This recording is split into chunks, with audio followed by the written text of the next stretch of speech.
பகவத்கீதா பகவத்கீதா வந்து ஒரு நல்ல ஒரு மெஷர்மெண்ட்.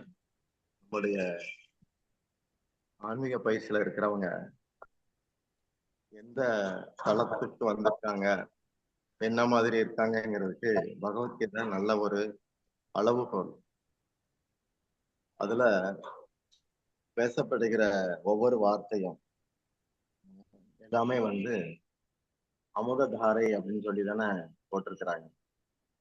சஞ்சயன் பேசுறது, அவர் கூட வியாசருடைய சிஷ்யர் அப்படிங்கிறதுனால ரொம்ப தொலைநோக்கோட அவருடைய கருத்துக்கள் இருக்கும். 18ஆம் அத்தியாயத்துல அர்ஜுனன் வந்து துறவுனா என்ன, தியாகம்னா என்ன, ஒண்ணு போல இருக்கே அப்படின்னு கேட்பான். ஏன்னா நிறைய ஃபார்ம்ல நிறைய விளக்கம் உள்ள நிறைய விளக்கங்கள் வரும். மன்மனா பவ அப்படின்னு சொல்லும் மன்மனா, அது வந்து மனசுல என்ன வை அப்படின்னா அது தியான யோகத்துக்கு. மன்மனா பவ மத் பக்தக, அது பக்தி யோகம் அப்படி அதுல வருது. மத்யாஜி அப்படிங்கும்போது எனக்காக செயல்படு, எனக்கு நமஸ்காரம் பண்ணு, எனக்கு எனக்கு பூஜை பண்ணு. மத்தியாச்சினா பூஜை பண்ணு. கர்மயோகம்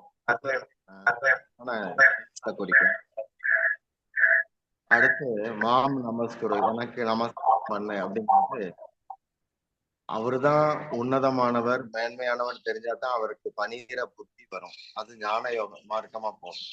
இப்படி பல திணுசுகள்ல பகவானுடைய அந்த வார்த்தைகளை கேட்டு கடைசியில என்னது தியாகம், சந்நியாசம் இதெல்லாம் என்ன, அதை பத்தி எனக்கு தெரியணும்னு கேட்பான். 18:1 அது வரும். அப்போ இப்போ மழை பெய்யணும்னா அதுக்குன்னு சில ராகங்கள் இருக்கு. மழை பெய்யணும்னா ஒரு குறிப்பிட்ட ராகம் இருக்கு, யாகம் இருக்கு. காரீரின்னு ஒரு யாகம் உண்டு. இப்படி ஏதாவது ஒண்ணு நடக்கணும்னா அதுக்கு சில சாஸ்திரப்படியான யுக்திகள் இருக்கு, சில கடமைகள் சொல்லப்பட்டிருக்கு, சில காரியங்கள் இருக்கு. இதுக்கெல்லாம் காமிய கர்மான்னு பேரு. சில குறிப்பிட்ட ஆசைகளுக்காக செய்யப்படக்கூடிய, அதுல பரோபகாரமும் இருக்கலாம், சுயநலமும் இருக்கலாம். இந்த மாதிரி செயல்களை விட்டுறது வந்து சந்நியாசம் அப்படின்னு கிருஷ்ணர் சொல்றாரு. சொல்லல, எப்படி சொல்றேன்னா ஞானிகள் இப்படி சொல்றாங்க, ரொம்ப அறிவாளிங்க எல்லாம் இப்படி சொல்றாங்க, காமிய கர்மங்களை விடுறது உறவு அப்படின்னு சொல்லிட்டு அதோட அந்த எந்த செயலை செய்யறோமோ அந்த காமிய கர்மங்கள்னு இல்லாம கடவுளுக்காக செய்யறதுல கூட அந்த பலனை கருதாம பலன் வந்தா கூட அதை கொடுக்கிற குணம் இருக்க, அதுக்கு வந்து தியாகம்னு பேரு அப்படிங்கிற. ரெண்டும் துறவு மாதிரி இருக்கும். இது பலனை விட்டு கொடுக்கறது துறவு.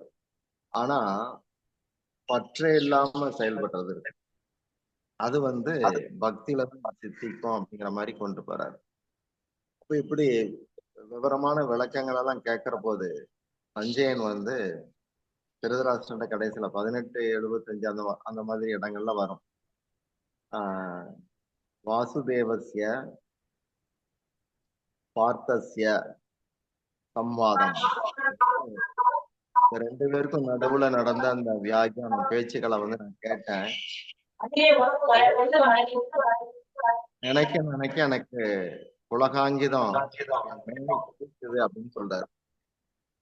அதுல கிருஷ்ணஸ்ய அர்ஜுனஸ்யன்னு அவர் போட்டிருக்கலாம். ஆனா வாசுதேவசிய, வசுதேவனுடைய புதல்வனான அந்த வசுதேவனுடைய புதல்வனுக்கும் பார்த்தசியனா பிருதாவன் குந்தியின் மகனுக்கும் நடுவே நடந்த இந்த உரை, இந்த குந்தியின்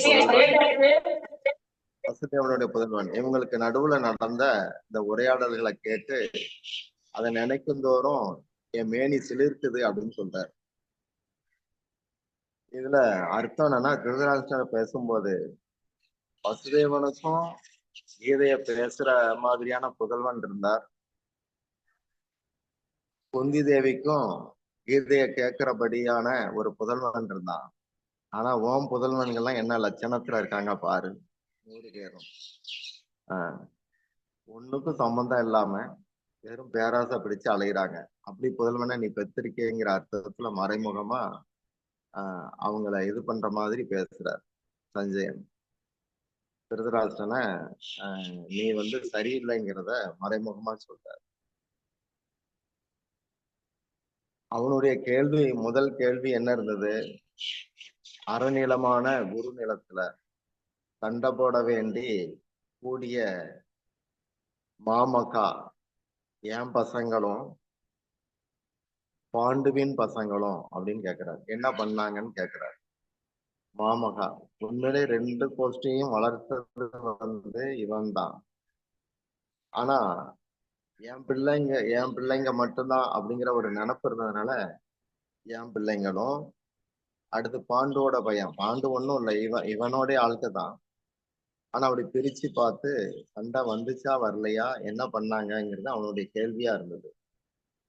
அப்போ கடைசியில கீதையை முடிக்கிற போது அதுல கடைசி வசனமாக இவர் சொல்றது, சஞ்சயன் சொல்றது, எத்திர யோகேஸ்வர கிருஷ்ணக, எங்கெல்லாம் யோகிகளின் இறைவனான கிருஷ்ணன் இருக்கிறாரோ, எத்திர பார்த்தோ தனுர்தர, உன்னத வில்லாளியான அர்ஜுனன் எங்க இருக்கிறானோ, கிருஷ்ணனும் அர்ஜுனனும் எங்க இருக்கிறாங்களோ, தத்ர அங்க ஸ்ரீர் விஜயோ கோதிர் துருவாநீதிர் மதிர் மம, அங்கதான் வெற்றி இருக்கும், ஐஸ்வர்யம் இருக்கும், நீதி இருக்கும், அசாதாரணமான டேலண்ட் இருக்கும்.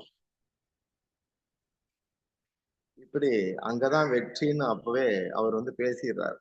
எங்க அர்ஜுனனும் கிருஷ்ணனும் இருக்கிறாங்களோ, சில பேர் அர்ஜுனன் கிருஷ்ணன் உள்ள படத்தை வீட்டுல வைக்க யோசிப்பாங்க. சண்டை போடுற மாதிரி இருக்க, குடும்பத்துல சண்டை வருமானு. ஆனா கீதையில கடைசி ஸ்லோகம் இதுக்கு நமக்கு பிரமாணம். எங்க வெற்றி வேணுமோ, நீதி வேணுமோ, செல்வம் வேணுமோ,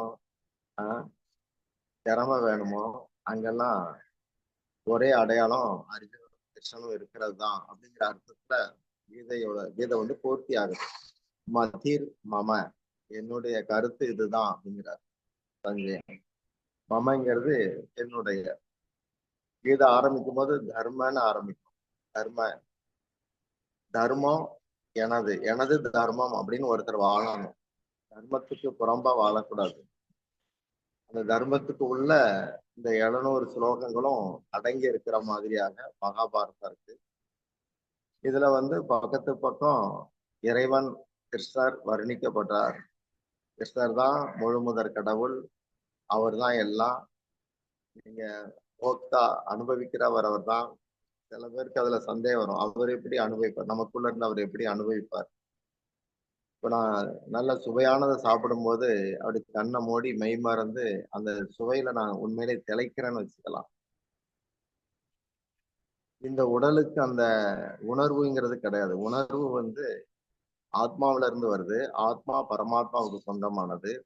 பரமாத்மா வந்து நாராயணர். அந்த நாராயணர் கிருஷ்ணருடைய ரெப்ரசன்டேட்டிவ், பிரதிநிதி.